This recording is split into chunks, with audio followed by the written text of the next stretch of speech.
Miss ಆದ ರೈಲು ticket. Raghava ಒಂದು ದಿನ ಕೆಲಸ ಮುಗಿಸಿ ಮನೆಗೆ ಬಂದಾಗ ಟೇಬಲ್ ಮೇಲೆ ಒಂದು ರೈಲು ಟಿಕೆಟ್ ಕಾಣಿಸಿತು. ಟಿಕೆಟ್ ಮೇಲೆ ಬರಹ: ಮೈಸೂರು ಟು ಬೆಂಗಳೂರು, ದಿನಾಂಕ ನಾಳೆ, ಪ್ರಯಾಣಿಕರ ಹೆಸರು ರಾಘವ. ಆದರೆ ರಾಘವ ಈ ಟಿಕೆಟ್ ಬುಕ್ ಮಾಡಿರಲಿಲ್ಲ. ಅನನ್ಯಾಗೂ ಏನೂ ಗೊತ್ತಿಲ್ಲ. ರಾಘವ ಯೋಚಿಸಿದ, ಯಾರಾದರೂ ತಮಾಷೆ ಮಾಡ್ತಿದ್ರಾ? ಆದರೆ ಟಿಕೆಟ್ ನಿಜವಾದದ್ದು, PNR ಕೂಡ ಸರಿಯೇ. ಅವನು ನಿರ್ಧರಿಸಿದ, ನಾಳೆ ಸ್ಟೇಷನ್ಗೆ ಹೋಗಿ ನೋಡೋಣ. ಮುಂದಿನ ದಿನ ರಾಘವ ಸ್ಟೇಷನ್ಗೆ ಹೋದ. ರೈಲು ಬಂತು. ಅವನು ತನ್ನ ಸೀಟ್ ಹುಡುಕಿದ. ಅಲ್ಲಿಯೊಬ್ಬ ವೃದ್ಧ ಕುಳಿತಿದ್ದ. ವೃದ್ಧ ಹೇಳಿದ, ನೀವು ಕೊನೆಗೂ ಬಂದಿರಿ, ನಾನು ನಿಮಗಾಗಿ ಕಾಯುತ್ತಿದ್ದೆ. ರಾಘವ ಬೆಚ್ಚಿಬಿದ್ದ.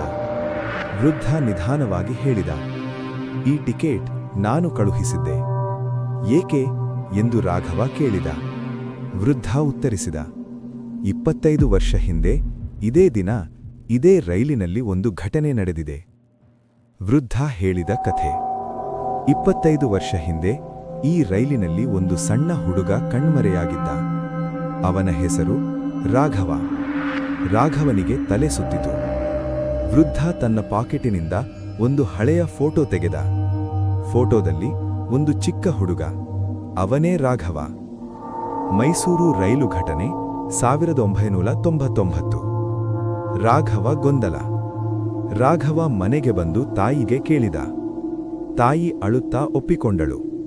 ಹೌದು, ನೀನು ಸಣ್ಣವನಿದ್ದಾಗ ರೈಲಿನಲ್ಲಿ ಕಣ್ಮರೆಯಾಗಿದ್ದೆ. 2 ದಿನಗಳ ನಂತರ ರೈಲು ಹಳ್ಳಿಯ ಪಕ್ಕದಲ್ಲಿ ಸಿಕ್ಕಿದ್ದೆ. ನಿನಗೆ ಏನೂ ನೆನಪಿರಲಿಲ್ಲ. ರಾಘವ ಮತ್ತೆ ಸ್ಟೇಷನ್ಗೆ ಓಡಿದ. ಆದರೆ ಆ ವೃದ್ಧ ಕಾಣಿಸಲಿಲ್ಲ. ಸ್ಟೇಷನ್ ಮಾಸ್ಟರ್ ಹೇಳಿದ, ಈ ಫೋಟೋದಲ್ಲಿರುವ ವೃದ್ಧ, ಅವರು 20 ವರ್ಷ ಹಿಂದೆಯೇ ಸತ್ತಿದ್ದಾರೆ. ರಾಘವ ಬೆಚ್ಚಿಬಿದ್ದ. ಅವನಿಗೆ ಅರ್ಥವಾಯಿತು.